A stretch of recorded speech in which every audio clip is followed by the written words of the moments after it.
On se retrouve donc pour un deuxième tuto par rapport au dépôt de fonds. Alors, comment faire un dépôt chez MemClub? C'est très simple. On clique ici donc sur dépôt.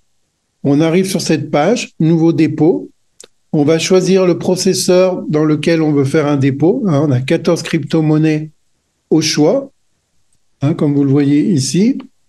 Donc, ça peut être le USDT, le Tron, le Tether USD en TRC20, ERC20 ou BEP20, du Shiba, du Ripple, du Litecoin, du Floki New, l'Ethereum, du Dogecoin, du Bitcoin Cash, du Bitcoin, du Binance USD et du BNB. Si par exemple vous choisissez en Binance USD, pourquoi? Parce que c'est un stablecoin, si vous avez Binance, ou sinon préférez l'USDT TRC20.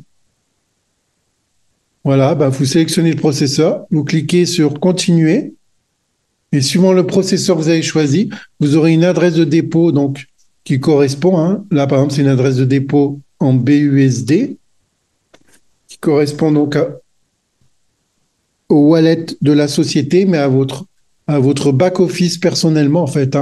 Donc, il suffit de le copier. Vous le copiez comme ça et vous le mettez dans votre échangeur que vous avez, que ce soit Binance, Coinbase, Kraken, etc. Ensuite, vous indiquerez dans votre échangeur le montant que vous voulez faire. Vous validez et le dépôt arrivera ici. Vous avez également, si vous le souhaitez, un code QR. Vous pouvez aussi faire ça. Vous voyez que c'est marqué ici, par exemple, en BUSD, le dépôt sera traité automatiquement une fois confirmé sur le réseau. Le dépôt doit donc être envoyé par le réseau BEP20 ou sinon votre dépôt sera perdu. Donc veillez bien à la bonne correspondance entre votre échangeur personnel que vous avez et le processeur là où vous voulez faire un dépôt.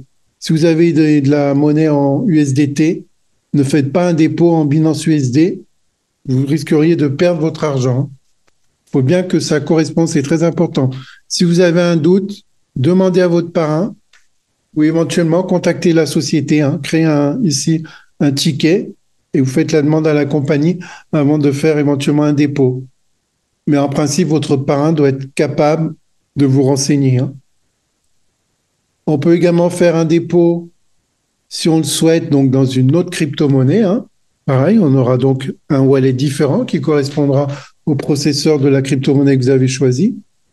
Ou alors, on peut faire, récemment, là, c'était rajouter une deuxième méthode par virement bancaire. Voilà, donc là, vous avez les coordonnées de la société. Si vous voulez faire un dépôt en euros, vous choisissez l'IBAN avec le numéro en euros. Si vous voulez faire un dépôt en dollars, vous choisissez l'IBAN en dollars USD.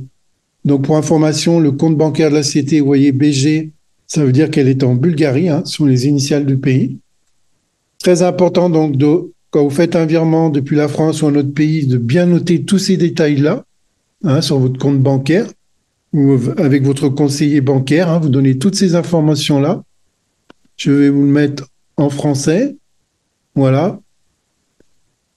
Et une fois que vous avez fait le virement bancaire, que c'est validé par votre banque, par votre banquier, vous devez envoyer un email à la société sur banktransfer@memclub.io en précisant bien votre identifiant, le justificatif de virement, c'est-à-dire que quand votre banque fait un virement, vous recevez une preuve de virement, une capture d'écran, vous faites, et vous la joignez donc dans votre email.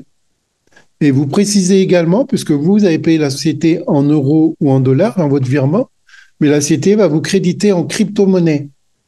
Et ce n'est pas la société qui décide, c'est vous qui allez décider. Donc vous précisez également à la société dans quelle crypto-monnaie vous voulez qu'elle vous crédite votre dépôt pour pouvoir acheter votre contrat dans la crypto-monnaie que vous avez souhaité, bien sûr.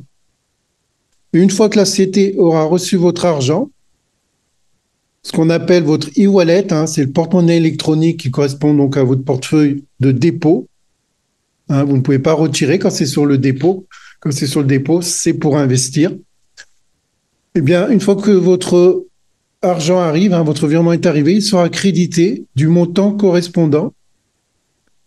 Bien sûr, il faudra faire attention que la conversion entre l'euro et le dollar vers la crypto-monnaie de votre choix se fera donc au prix du marché au moment où le support vous crédite. Donc faites attention en fonction du contrat que vous souhaitez acheter. si c'est le contrat avec le montant le minimum ou le contrat donc minimum, hein, faites très attention. Prévoyez un petit peu plus parce que si jamais vous n'avez pas assez, vous serez obligé de prendre soit le contrat inférieur hein, pour 1 ou 2 dollars. Après, ce serait dommage. Il vaut mieux mettre un limite 5 ou 10 dollars de plus pour être sûr. Et si vous avez l'intention de prendre le plus petit contrat avec le plus petit montant, qui est donc à 100 dollars, hein, prévoyez 105 dollars ou 110 dollars, même de toute façon, c'est pas perdu. Parce que si jamais vous n'avez pas assez, vous ne pourrez même pas prendre le premier contrat et vous serez obligé de faire un deuxième dépôt. Donc, c'est quand même assez gênant. Et on a également une troisième solution, c'est donc par Perfect Money. À ce moment-là, vous contactez le support et vous leur demandez comment régler par Perfect Money. Ils vous donneront également la procédure. Hein. Voilà, c'était donc le deuxième tuto concernant les dépôts. Le prochain tuto sera comment faire pour acheter un contrat.